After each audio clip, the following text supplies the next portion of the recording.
সকল মানুষ ধর্মীয় স্বাধীনতা সম্পূর্ণভাবে ভোগ করবে।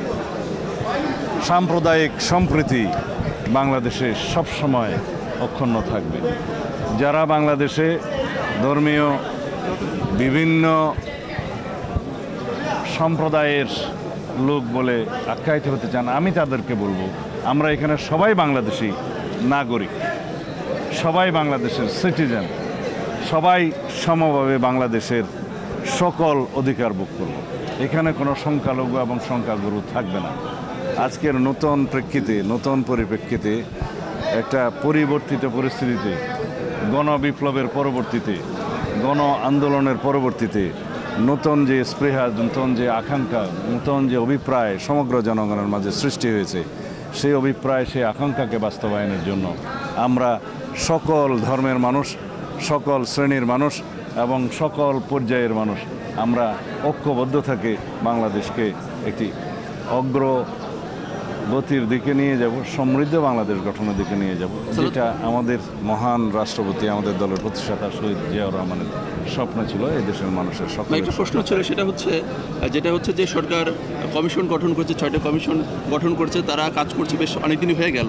তো আপনারা কি মনে করছেন তাদের যে কর্মকাণ্ড সেটাকে আসলে আপনারা কীভাবে মূল্যায়ন করছেন এবং নির্বাচনের জন্য আসলে আপনারা কতদিন সময় দিতে চান? সংস্কারের প্রশ্নটা আজকে এই মাজারের সাথে বোধহয় একই সাথে যায় না, তারপর আপনি প্রশ্ন করেছেন বলি। সরকার যে 6টা সংস্কার কমিশন ঘোষণা করেছেন সেটা আমার জানা মতে এখনও পর্যন্ত পূর্ণাঙ্গ হয়নি।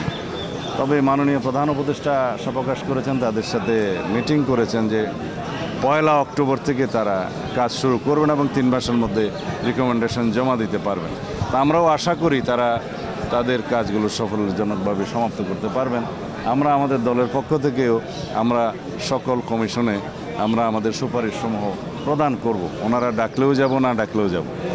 ধন্যবাদ। সেক্ষেত্রে বলা হচ্ছে যে আসলে